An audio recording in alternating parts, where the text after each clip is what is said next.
Hey guys, Rami here with your third stimulus check update and stimulus package update. Today, we have big updates from Senator Chuck Schumer and Nancy Pelosi, the Speaker of the House. They both had press conferences today and talked about some numbers and a timeline on passing the next stimulus package. So let's get right into it. Right after you please hit the like button on the video and subscribe to the channel if you haven't already.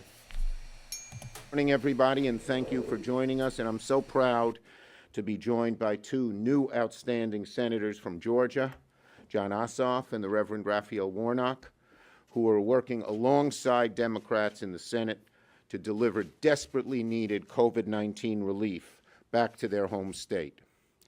If this little event today has a message, it's three words: elections have consequences. But before I get to that, I want to just say how proud I am that both these senators are history-making. Raphael Warnock was born in Georgia when two arch segregationists were the senators, and now he's the first African-American senator from Georgia. And Jon Ossoff is the first Jewish senator from Georgia. So it's game-changing. And following that game-changing election that brought them both to the Senate, Democrats took the majority for the first time. What does that mean? It means real things to real people in Georgia and throughout the country. If the election had gone the other way, we know that Mitch McConnell would not be working on COVID relief for working families. But now, because we have Warnock and because we have Ossoff in the Senate, we are on the edge of delivering real relief to the working folks, to the poor people, to the middle-class people of Georgia and of America. Now listen, I kind of agree with this. If Mitch McConnell was still the majority leader, I highly doubt we would be talking this size stimulus package right now. Or I don't want to say if any, but definitely not $1.9 trillion. Anyway, let's continue. Here's a little number: $8,200. A family that makes $75,000 and has two kids, in other words, a family of four with two kids, is going to get $8,200 in additional direct relief. That's between the direct payments and the doubling of the child tax credit, which the House has already reported out, and both have large support among the Democrats in the Senate. So these talented fighters are actually delivering on their promise when they ran, that they were actually going to bring real help, that elections have consequences, that the difference between having Ossoff and Warnock in the Senate is very real to the vast majority of average folks in Georgia and in the country. It's part of what we're trying to do here. Last year, as you know, Congress passed multiple COVID-19 relief packages, but we're far from out of the woods. The down payment Congress passed in December stopped some of the bleeding, but without robust action, the recovery is going to be long and painful. And we want to get out of that ditch, the COVID ditch, both health-wise and economically, as quick as possible.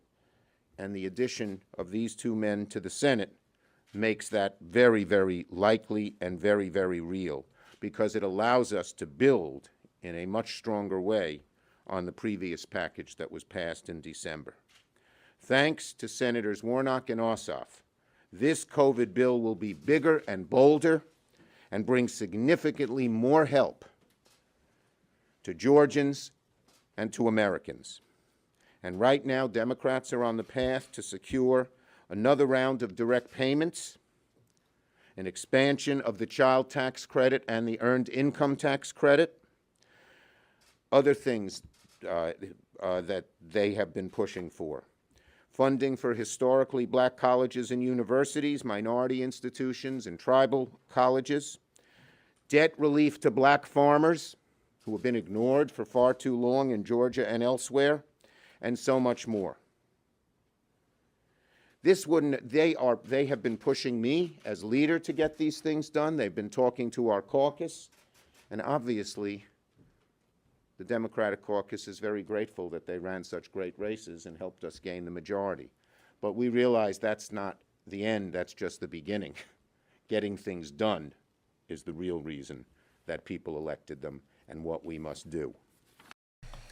This is very important because they did run on the $2,000 stimulus checks, which are now the $1,400. But they definitely ran on that, and that was right before the Georgia Senate runoff elections.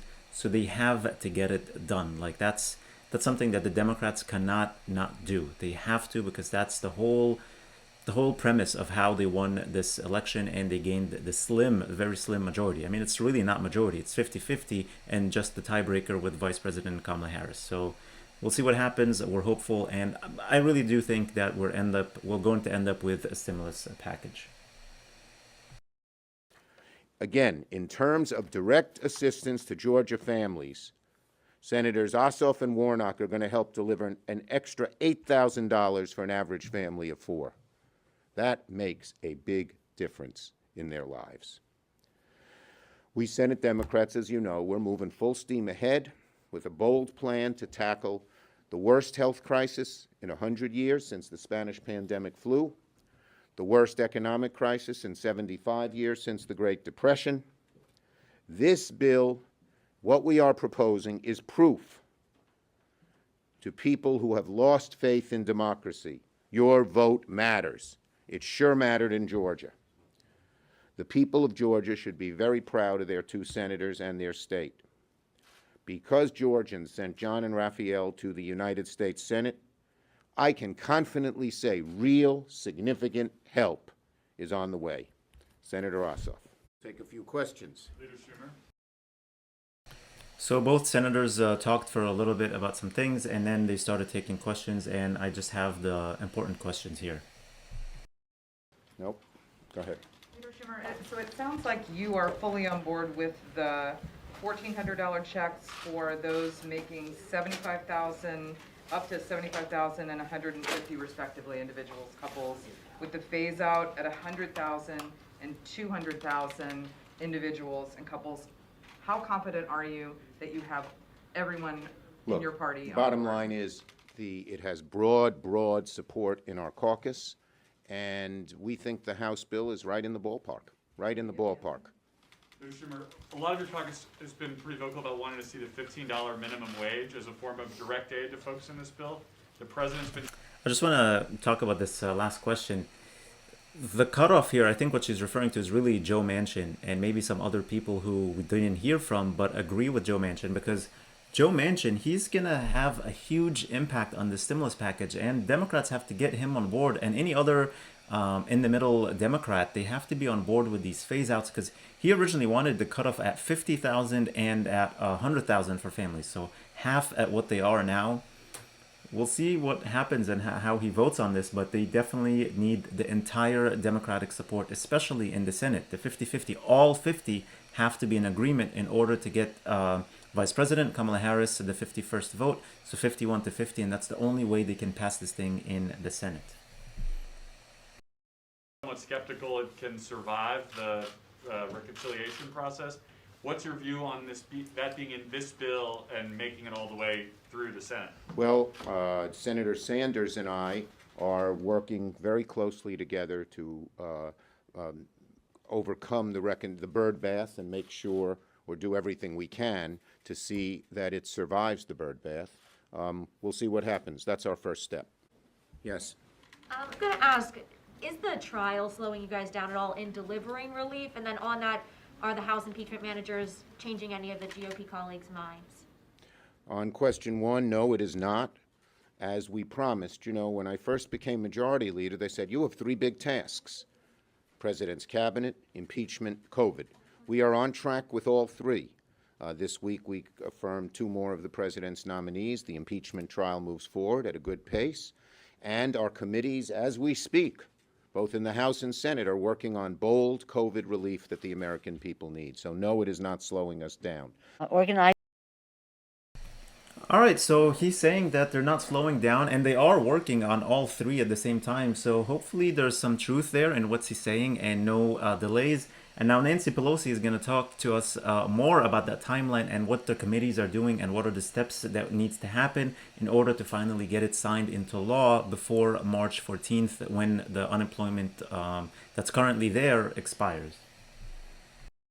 Their committees to get ready for our bill that we anticipate will become law as soon as possible. The American Rescue Plan, put forth by President Biden as part of how we meet the needs of the American people. The pandemic and the economic crisis that go with it is. Is it just me, or she doesn't sound too well? I'm not sure. She doesn't sound good. Continues to be devastating to the American people. This legislation is necessary, but don't take my word for it. Yesterday, the chairman of the Federal Reserve stated that the real unemployment rate is 10%, matching the worst point in the Great Recession. In his speech, he said for recovery, fiscal policy is an essential tool for this situation. He referenced that monetary policy would not be enough. Chairman Powell played down the fears of inflation during the pandemic and noted that, in his words, inflation has been much lower and more stable over the past 3 decades than in earlier times, and that he did not expect it to accelerate in a sustained way coming out of the pandemic. As Chairman Powell said, given the number of people who have lost their jobs, the likelihood that some will struggle to find work in the pandemic economy, in the post-pandemic economy, achieving and sustaining maximum employment will require more than supportive monetary policy. It will require a society-wide commitment. Hence, the legislation that our members are working on this week. We hope to finish our markups in committee this week and then send it to the Budget Committee next week for them to work their will on it, then to the Rules Committee, and then to the floor, and we hope to have this all done by the end of. All right, so they have to finish it, then it has to go to the Budget Committee, then the Rules Committee, and then they vote on it. So that's, I think, where it has to go all the way to the end of the month and possibly a little bit into March as well. February. Certainly on the president's desk in time to offset the March 14th deadline where some unemployment benefits will expire. All right, so yeah, I mean, she definitely doesn't sound good, but she said they're trying to finish all of this by the end of this month and have it at the president's desk by March 14th in order to avoid that cliff of the unemployment that's currently there, the $300 per month expiring. So we heard from both of them, both leaders. Senator Chuck Schumer said that they're not delaying and they're not worried about dealing with 3 things at the same time in the Senate. They are moving with, but I don't really know what they are doing in the Senate. I think everything is being done right now in the House. It has to move through all these committees that she talked about, the Budget Committee and then the Rules Committee, and then they vote on it on the floor, which is most likely going to pass, and then send it to the Senate, and then finally send it to President Joe Biden to sign it into law. So mid-March it is. I hope you guys can wait until then. We are gonna have to wait until then to get our help. And that's it. That's all I have for you in this video. I hope you guys enjoyed it. I hope it was helpful. Thank you guys so much for watching. I really appreciate you all. Please hit the like button on the video, share this video with your friends and family, and subscribe to the channel if you haven't already, and click that notifications bell to be notified that whenever I publish new videos and new content for you. Also, make sure to check all the links in the description for the Yada savings account with a chance to win up to $10 million when you deposit only $25. And Webull, you get free stocks worth up to $1,600 when you deposit $100. All the links are in the description below. Please stay safe, stay healthy, and I'll see you in the next video.